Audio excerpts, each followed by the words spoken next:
Series of technical analysis के 13वें episode में आपका स्वागत है। मेरा नाम है राज और आप देखना शुरू कर चुके हैं रेबल इंटरट्रेडर। पिछले एपिसोड में हमने साइकोलॉजिकल लेवल के बारे में जाना, साथ ही साथ किसी भी साइकोलॉजिकल लेवल से आने से पहले कैसे अपनी क्वांटिटी को स्क्वायर ऑफ करें, ये भी हमने विस्तार से समझा। तो चलिए जानते हैं कि आज के एपिसोड में क्या है खास। आज हम बात करेंगे ट्रेडिंग की दुनिया को चलाने वाले कुछ महत्वपूर्ण इंडिकेटर के बारे में। इनमें से कुछ बेस्ट इंडिकेटर है जिनके बारे में हर ट्रेडर को जानना बेहद ही जरूरी है, जिनके बारे में हम इस इंडिकेटर की सीरीज में खुलकर और विस्तार से बात करेंगे। पहला इंडिकेटर है एक्सपोनेंशियल मूविंग एवरेज EMA, दूसरा इंडिकेटर है MACD moving average conversion diversion, तीसरा इंडिकेटर है बोलिंजर बैंड, चौथा है रिलेटिव स्ट्रेंथ इंडेक्स, पांचवा है फिबोनाची रिट्रेसमेंट, छठा है एवरेज डायरेक्शन इंडेक्स। इन सभी इंडिकेटर पर हम एक एक करके बात करने वाले हैं अपने इंडिकेटर की सीरीज में। चलिए पहले जान लेते हैं कि हमें असल में जरूरत क्यों है, इनकी नीड क्यों है, हम इंडिकेटर की क्या जरूरत है हमें इंडिकेटर के इस्तेमाल करने की। असल में टेक्निकल इंडिकेटर उन लोगों के ट्रेडिंग का दिल है जिनका ट्रेडिंग का तरीका टेक्निकल एनालिसिस है। ये इंडिकेटर बहुत महत्वपूर्ण होते हैं, चाहे आप फॉरेक्स में ट्रेडिंग कर रहे हैं, चाहे आप कमोडिटी में ट्रेडिंग करें, चाहे आप शेयर मार्केट में ट्रेडिंग करें, और साथ साथ अगर आप स्विंग ट्रेड करते हैं तब भी आपके काम आएंगे। अगर आप डे ट्रेड करते हैं, इंट्राडे ट्रेडिंग करते हैं, तब भी आपके ये बहुत काम आने वाले हैं। इसके बाद भी हमारे मन में एक सवाल आ सकता है कि इंडिकेटर आखिर होते क्या हैं। टेक्निकल इंडिकेटर एक मैथमेटिकल कैलकुलेशन होती है जो कि हमें प्राइस के चार्ट पर लाइन की फॉर्म में प्लॉट किया जाता है और ट्रेडर की मदद से मार्केट का ट्रेंड पहचानने में हेल्प लेते हैं, और साथ साथ बाय और सेल के सिग्नल भी हमें ये इंडिकेटर देते हैं। एक कदम और आगे बढ़ेंगे तो टेक्निकल इंडिकेटर को दो पार्ट में डिवाइड किया जा सकता है, एक लीडिंग इंडिकेटर, एक लैगिंग इंडिकेटर। हम दोनों इंडिकेटर यानी लीडिंग और लैगिंग इंडिकेटर के बारे में जानेंगे ताकि आप लोग अपने ट्रेडिंग स्टाइल में उन्हें अडॉप्ट कर सकें। तो चलिए लीडिंग टेक्निकल इंडिकेटर से ही शुरुआत करते हैं। लीडिंग शब्द से आप लोग समझ पा रहे होंगे जो लीड करता है, जो पहले आता है, यानी कि वो आगे बढ़कर हमारी मदद करता है। तो इसी तरह से वर्क करते हैं लीडिंग टेक्निकल इंडिकेटर, जो कि प्राइस मूवमेंट का अनुमान लगाने के लिए डिजाइन किए गए हैं। यानी प्राइस किस तरह मूवमेंट करेगा वो हमें बहुत ही तेजी से बता देते हैं, जो कि ट्रेडर को ये समझने में मदद करते हैं कि ट्रेंड किस तरह का है। यानी कि ट्रेंड अगर हमें पता चलेगा तो हम अपनी ट्रेड आसानी से एग्जीक्यूट कर पाएंगे। एक लीड की इंडिकेटर एंट्री और एग्जिट के बहुत ही जल्दी यानी अर्ली सिग्नल देता है, यानी कि प्राइस में जब तक चेंज आने वाला होगा उससे पहले ही हमें लीडिंग इंडिकेटर सिग्नल देना शुरू कर देंगे।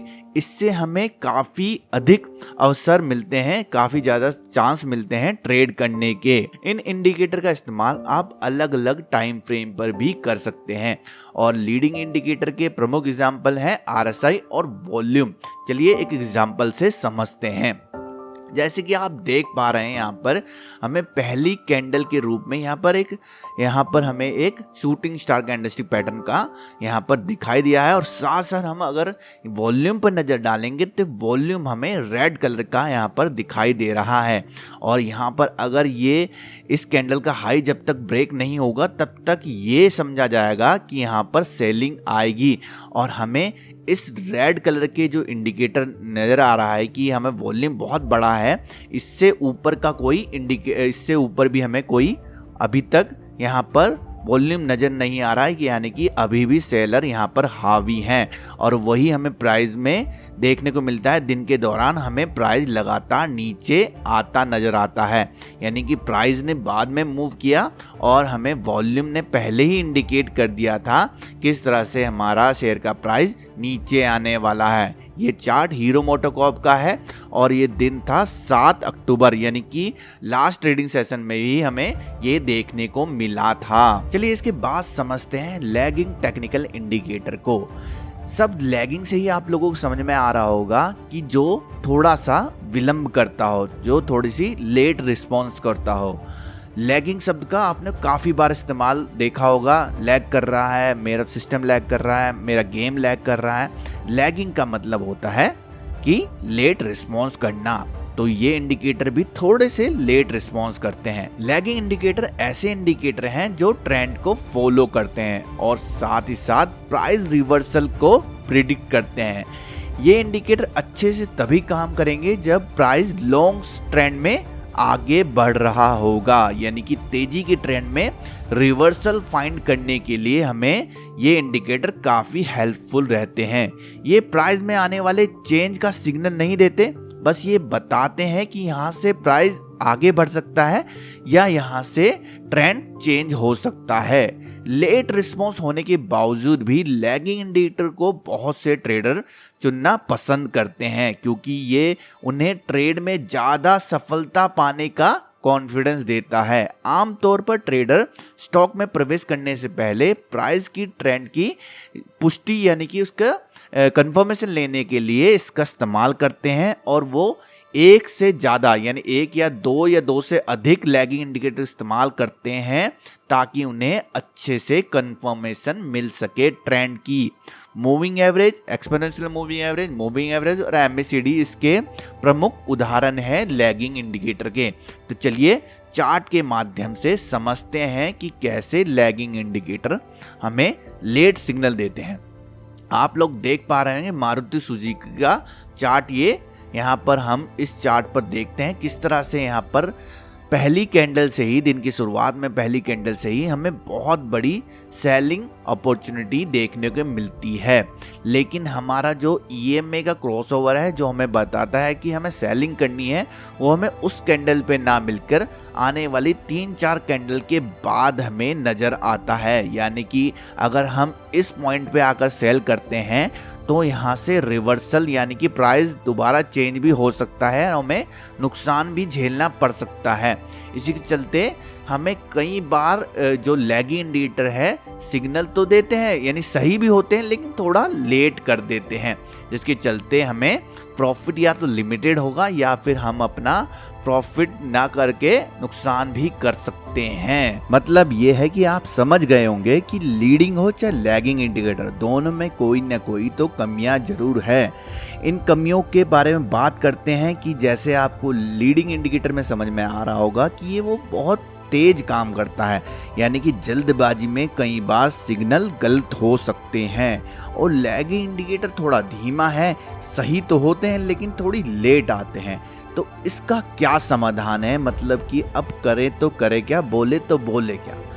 अब हमें ये करना है कि हमें कॉम्बिनेशन बनाना है लीडिंग और लैगिंग इंडिकेटर का, जिसके बारे में मैं अपनी टेक्निकल एनालिसिस की वीडियो में आप लोगों को, जब हम किसी स्टॉक का टेक्निकल एनालिसिस करते हैं उसमें भी आप लोगों को देखने को मिल जाता होगा कि हम लीडिंग और लैगिंग इंडिकेटर का हमेशा मिक्स करके इस्तेमाल करते हैं।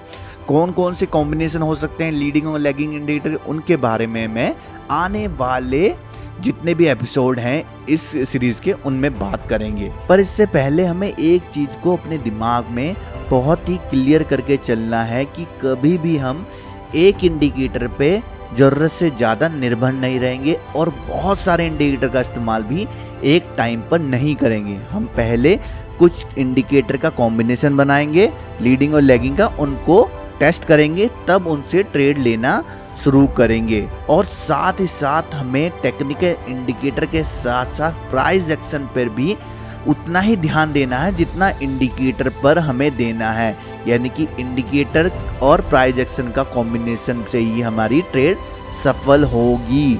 और इसके बाद भी हमें ये ध्यान देना है जब भी हमें बाय और सेल के सिग्नल मिलेंगे तो हमें मल्टी टाइम फ्रेम एनालिसिस करना है। यानी कि अगर छोटे टाइम फ्रेम पर हमें कोई सेल की अपॉर्चुनिटी मिल रही है तो हमें यह भी चेक करना है कि कहीं बड़े टाइम फ्रेम पर ये एक ट्रेंड बाय का तो नहीं है कहीं हम इसे सेल करने लगे और वहीं से तेजी आने लगे, क्योंकि प्राइस एक्शन में हमेशा ऊपर जाने से पहले प्राइस थोड़ा सा नीचे आता है और इंडिकेटर पे टच करके, हमारे किसी भी इंडिकेटर को टच करके फिर तेजी से ऊपर जाता है। तो हमें इन बातों का भी ध्यान रखना है। ये 3 चीज़ें को, जो भी 3 चीज़ें मैंने अभी आपको बताई है, 3 नियम ही मान लीजिए इन्हें हमेशा अपने ट्रेडिंग स्टाइल में आपको बना के रखना है, इन्हें जगह देनी है।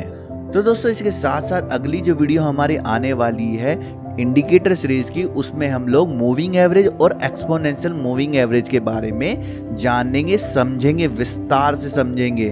और अगर दोस्तों आप लोगों को भी हमारी टेक्निकल एनालिसिस सीरीज पसंद आ रही है तो आप लोग हमारे चैनल को जल्दी से जल्दी सब्सक्राइब कर सकते हैं, और साथ साथ आप लोग इस वीडियो को भी लाइक करना मत भूलिएगा। और हम आपके लिए इंस्टाग्राम पे भी बहुत सारा मोटिवेशनल कंटेंट लेके आते रहते हैं, तो आप लोग हमारा इंस्टाग्राम भी जरूर फॉलो करिएगा। और साथ साथ आप हमसे टेलीग्राम पर भी जुड़ सकते हैं और आपको हम ट्विटर पर भी मिल जाएंगे।